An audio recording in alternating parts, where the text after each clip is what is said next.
नमस्कार, जोहार। आप देख रहे हैं झारखंड स्वतंत्र खबर। हमारे साथ लेखक हैं, सोशल एक्टिविस्ट हैं, गलेक्सन डुंगडुंग हैं। बात करें इस तरह से पेशा पर एक अहम मुखर होकर अपनी बात को रख रहे हैं। और पेशा एक्ट 1996 में 23 प्रावधानों को लेकर लगातार महाबहस लोगों को जानकारी उपलब्ध करा रहे हैं। लेकिन JPR01 को भी लेकर के लोग कहीं ना कहीं ये कर रहे हैं कि JPR जो पेशा एक्ट में समाहित है उसको भी लागू करने के लिए लोग कुछ बात कर रहे हैं। लेकिन हम बात करें कि पेशा उलगुलान पर आज राजनीतिक बना रहे हैं, उस पर गलेक्सन दा को क्या कहना है? दादा जोहार। जोहार। गलेक्सन दा, ये बताइए कि पेशा कानून पर आप लोग उलगुलान की तैयारी कर रहे हैं। उलगुलान की तैयारी इसलिए ही हो रही है क्योंकि देखिए, मौजूदा वक्त में झारखंड के मुख्यमंत्री आदिवासी, कई मंत्री आदिवासी और पहली मर्तबा विधानसभा में 30 विधायक आदिवासी हैं। तो जब ऐसी परिस्थिति है तब भी अगर पेशा कानून 1996 के अनुरूप पेशा नियमावली ना बनाकर ये लोग JPRA को ही लागू करने के लिए जिद पर अड़े हुए हैं, तो रास्ता क्या बचता है? कौन लोग JPR01 के लागू करने के लिए जिद पर अड़े हैं? पंचायत विभाग तो सरकार का ही है ना। तो इस तरह से तो पूरी सरकार ही है उसमें। आप समझ लीजिए कि बिना सरकार का कोई एक विभाग तो उसको लागू नहीं कर सकते, नहीं, क्योंकि ये कैबिनेट में आएगा। इतनी बहस हो रही है। विगत 2 महीने से यदि आप देखेंगे तो राज्यव्यापी बहस छिड़ गई है। अलग अलग तरीके से लोग प्रतिकार कर रहे हैं, जमघट हो रही है, आंदोलन शुरू हो गया हर जगह पे। उसके बावजूद जो है ना हमारे माननीय मुख्यमंत्री कुछ बोलते हैं, ना माननीय मंत्री कुछ बोलते हैं, ना विधायक मुंह खोल रहे हैं। 1-2 लोग को थोड़ा बहुत हम लोग सुनते हैं। तो ऐसे तो झारखंड कैसे चलेगा? क्योंकि अबुआ दिसुम अबुआ राइज का सपना के साथ इस राज्य की मांग की गई और 70 साल का आंदोलन हुआ, उसके बाद राज्य का गठन हुआ। उसके बाद भी अगर पेशा कानून लागू नहीं होगा तब कब लागू होगा, है ना? मूल सवाल यही है। चूँकि विगत 24 वर्षों से झारखंड के अनुसूचित क्षेत्रों में असंवैधानिक तरीके से झारखंड पंचायत राज अधिनियम लागू किया गया है। नगर पालिका अधिनियम 2011 लागू किया गया है। इस 24 वर्षों के अंदर आप देखेंगे तो आदिवासी समाज से कई लोग मुख्यमंत्री बने, मंत्री बने, विधायक बने। उसके बावजूद यदि अनुसूचित क्षेत्र में असंवैधानिक कार्य जारी है तो इससे दुर्भाग्य क्या हो सकता है? क्योंकि अनुसूचित क्षेत्रों में यहाँ का प्रशासन और नियंत्रण संविधान के अनुच्छेद 244(1) और 5वीं अनुसूची के तहत ही होना चाहिए, उसके अलावा नहीं होना है।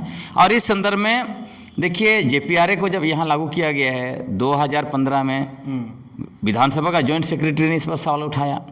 उससे भी बढ़कर झारखंड के मुख्य सचिव चीफ सेक्रेटरी ने 22 जुलाई 2022 को झारखंड हाईकोर्ट में एफिडेविट दायर किया है। और एफिडेविट दायर करते हुए कहा है कि अनुसूचित क्षेत्रों में मुख्यमंत्री सहित मंत्री परिषद का कोई अधिकार नहीं है या उनके अधिकार क्षेत्र से बाहर है। यहाँ पर जो है कि अनुच्छेद 244(1) और 5वीं अनुसूची के तहत सारा अधिकार महामहिम राज्यपाल के पास है। उन्होंने एफिडेविट दायर करके किया है। तो जब आपका अधिकार ही नहीं है, वहाँ पे आपने किस अधिकार के तहत JPRA बनाकर अनुसूचित क्षेत्र में आप लागू कर दिया?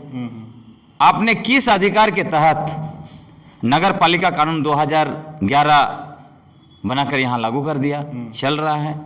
और हमारे आदिवासी मुख्यमंत्री, मंत्रीगण और विधायक बस मूक दर्शक बने हुए हैं। तो ऐसे नेताओं को लेकर क्या करना है? लेकिन दादा, आप बोले 30 विधायक और मुख्यमंत्री आदिवासी, फिर भी पेशा पर लोग चुप क्यों हैं? यही तो सोचना है। और देखिए, ना सिर्फ पेशा, झारखंड के अनुसूचित क्षेत्रों में, जैसे मैंने शुरू में ही कहा, ना यहाँ पे संविधान लागू है, ना यहाँ पे कोई आदिवासी के हक वाला कानून लागू होता है, ना यहाँ पे कोई नीति लागू होता है। जैसे CNT उठा लीजिए, छोटा नागपुर कास्ट कार्य अधिनियम बोलता है कि आदिवासी का जमीन गैर आदिवासी नहीं ले सकते हैं।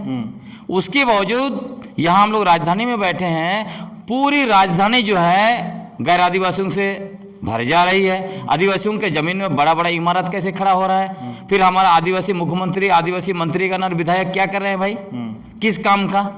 जब इन लोगों का हम लोग जो है वोट दिलाने के लिए एड़ी चोटी एक करते हैं ताकि ये लोग सदन में जाएंगे और हमारे अनुरूप नीति निर्धारण करेंगे, जो कानून और संविधान हमारे लिए है उसको लागू करेंगे, उसके बाद ये लोग मुंह नहीं खोलते हैं, तो इनको तो हम लोग को वोट भी नहीं देना चाहिए, है ना? क्या मतलब? और आपने कहा कि क्यों लागू नहीं हो रहा? लागू इसलिए नहीं हो रहा है कि इसके पीछे जमीन माफिया, खनन माफिया, शराब माफिया, बालू माफिया, जंगल माफिया, इसी को संरक्षण प्रदान करना है। लेकिन आप पर भी देखते हैं कई बार फेसबुक और इसमें आरोप लगते दिखता है कि चुनाव के समय में जी तोड़ मेहनत किए और हेमंत सरकार बनाए। लोग आप बोले भी कि हम लोग मेहनत करके हेमंत सरकार, तो बोलते हैं जो मीटिंग सीटिंग करते हैं महाभाषा, उससे अच्छा आकर के वहाँ बैठ करके आप लोग मुख्यमंत्री से बात करके उसको लागू क्यों नहीं करवाते हैं? देखिए, आरोप लगाने वाले लगाते रहेंगे, हम लोग बैठ करके भी बात करते हैं, हम लोग टेबल टॉक भी किए हैं। मैंने उनको डायरेक्ट पूछा है कि आपका चुनावी वादा है, आप स्थानीय नीति 32 का खतियान के आधार पर लैंड बैंक वापसी, पेशा कानून को लागू करने का बात, उन्होंने मुझे कहा कि ये हमारे मैनिफेस्टो में, हम इसको लागू करेंगे। अब जब हम लोग देख रहे हैं, जब वो बोल रहे हैं लागू नहीं कर रहे हैं, इसलिए आवाज़ उठा रहे हैं। और आवाज़ उठाना इसका ये तो कतई मतलब नहीं होता है। नहीं, आपने वोट दे दिया इसका मतलब आप आवाज़ नहीं उठाएंगे। आपने वोट दिया और उसके बावजूद आदमी गलत दिशा में जा रहा है, तो आवाज़ उठाना हमारा जो है कि संवैधानिक अधिकार है ना। और ये जो लोग आवाज़ उठाते कहते हैं कि उन्होंने वोट दिलाया तो क्यों आवाज़ उठा रहे हैं, वो लोग तो मतलब बच्चा, इसको ऐसे समझिए कि बच्चा, जिस माँ ने उस बच्चे को पैदा किया है, जब वो भोजन सही टाइम से नहीं देती है, आवाज़ उठाता है कि नहीं उठाता है? इसका मतलब वो कहे कि तुमको तो माँ ने पैदा किया, क्यों तुम आवाज़ उठा रहे हो? ये सब बेतुकी सवाल है। लोकतंत्र में आवाज़ उठाना हमारा लोकतांत्रिक अधिकार है और हम उसको उठाएंगे आवाज़। उसके साथ साथ ये भी हम कहेंगे कि निश्चित तौर पर हमारा कमिटमेंट किसके पक्ष में है? हमारा कमिटमेंट आदिवासी समाज के लिए है, हमारा कमिटमेंट सरकार के लिए नहीं है।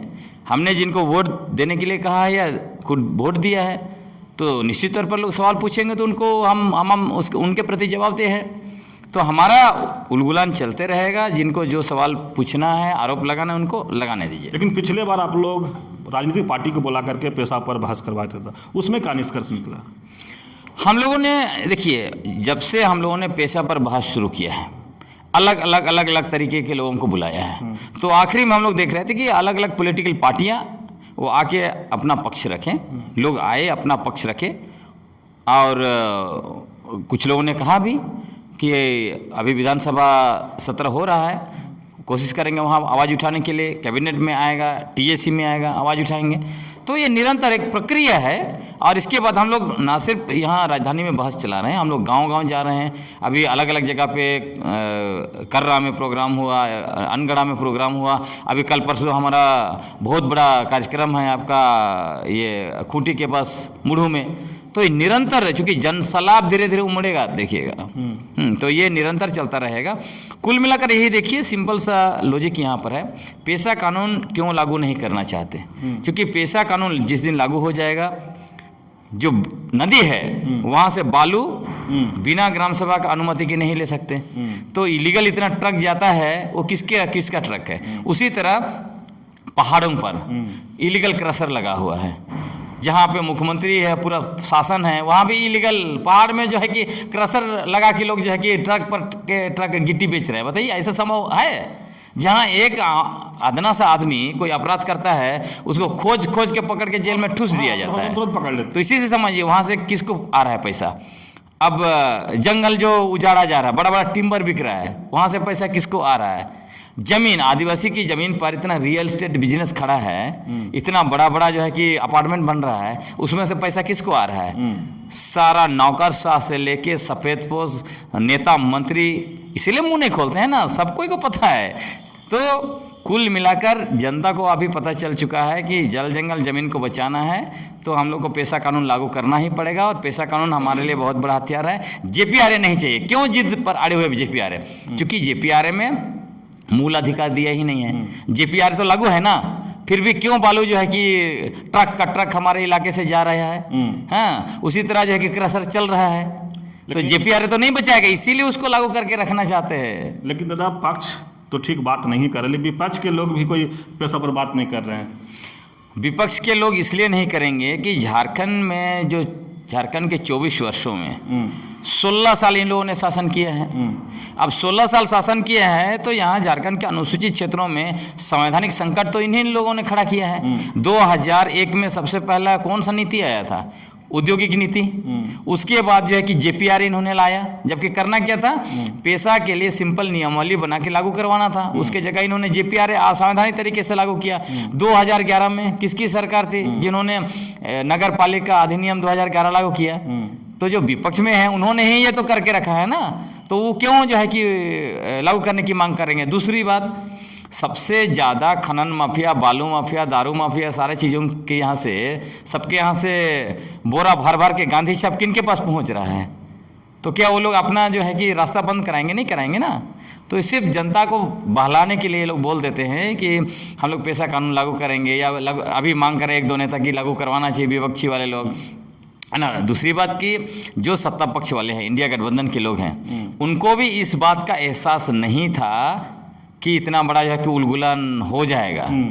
तो इसीलिए इन्होंने पेशा कानून लागू करने का वादा कर दिया। अभी वो लोग फंस गए हैं, है ना, क्योंकि पिछले 5 साल तो निकाल लिए थे। और पिछला 5 साल हम लोगों ने सवाल इसलिए नहीं किया क्योंकि बीजेपी इनकी सरकार को निकल जाना चाह रही थी, इसलिए हम लोगों ने, और फिर कोरोना भी आया था, हम लोग ठीक है भाई, वॉक ओवर हम लोगों ने दे दिया। लेकिन इस बार तो हम लोग शुरू से ही सोच के रखे थे कि सरकार हम लोग वापस लाएंगे, लेकिन जो वादा किया है उसको निभाना पड़ेगा। हम लोग इसीलिए वादा निभाने का समय है, वादा निभाओ सरकार, यही कह रहे हैं हम लोग इसको सरकार का विरोध करना नहीं बोलते हैं। आपने कहा है, आपने तो ये नहीं कहा कि हमारी सरकार बनेगी तो हम जेपीआर लागू करेंगे। आपने ये कहा कि हम पेशा कानून 1996 लागू करेंगे। आपने कहा लैंड बैंक हम जो है कि वापस करेंगे। अभी लैंड बैंक का सर्वे कैसे हो रहा है? हाँ, तो आप कहेंगे कुछ, करेंगे कुछ, ये नहीं चलेगा। सरकार हम बनवाएंगे आपका, लेकिन आपको वादा भी निभाना पड़ेगा। आपको हम लोग जनता के सामने, जनता की अदालत में, कटघरे में भी खड़ा करेंगे। लेकिन विधानसभा कल से चालू है, क्या आशा है कि पेशा नियमावली उसमें कुछ आएगा? देखिए, नियमावली को विधानसभा में जाने का जरूरत नहीं है। नियमावली बस कैबिनेट में आएगा, टीएसी में आएगा और बनेगा। लेकिन नियमावली को लागू करने से पहले जेपीआरए को संशोधन करना पड़ेगा। जेपीआरए, झारखंड पंचायत राज अधिनियम 2001 की धारा 1 उपधारा 2 को संशोधन करते हुए उसमें लिखना पड़ेगा कि यह झारखंड के अनुसूचित क्षेत्र में लागू नहीं होगा। ये लिखना पड़ेगा, मतलब इसको हटाना पड़ेगा, उसके बाद नियमावली लागू करना पड़ेगा। क्या मैंने पेशा हेमंत सरकार की कुर्सी हिलाने के कगार में आ गए हैं? कुर्सी तो हिल ही रहा है। तो हम ये कह रहे हैं कि अभी चूंकि विधानसभा सत्र बहुत लंबा चलेगा, इसलिए इनको तुरंत जल्द से जल्द जेपीआरए को संशोधन करना चाहिए और इसको अनुसूचित क्षेत्र से हटाना चाहिए और पेशा का नियमावली, पेशा कानून 1996 के 23 प्रावधानों के अनुरूप बनाकर तुरंत लागू करना चाहिए। चलिए, लेखक गलेक्सन डुंगडुंग की बात आप सुने, जिस तरह से पेशा पर उलगुलान की अब तैयारी में है इन लोग, और जिस तरह से कहें कि पक्ष तो जो है नहीं बोल रहे हैं, विपक्ष के भी लोग पेशा पर कोई बात नहीं करते हैं। अब देखना होगा कि सदन चलेगा तो उसमें विपक्ष के लोग कितने जोर शोर से आवाज़ उठाते हैं, या फिर जिस तरह से बोले कि जो खनन का पैसा कहाँ आता है, इससे पहले 16 साल राज जो किए हैं वो भी मज़ा लिए हैं, तो तमाम बात ये कर रहे थे। लेकिन सब लास्ट में यही बात है कि पेशा पर कहीं ना कहीं अगर ध्यान नहीं देते हैं हेमंत सोरेन, तो उनका भी कुर्सी हिलेगा। तो इस तरह से लगातार आप देख रहे हैं कि पेशा पर बहस और राजनीतिक दलों के साथ भी बहस करवाए गलेक्सन दा, और जिस तरह से लोगों को जागरूक कर रहे हैं, तो कहीं ना कहीं अब हेमंत सोरेन के लिए पेशा लागू करना जरूरी हो गया है। तो इस तरह की खबर को देखने के लिए आप झारखंड स्वतंत्र खबर से जुड़े रहिए। जोहार, नमस्कार।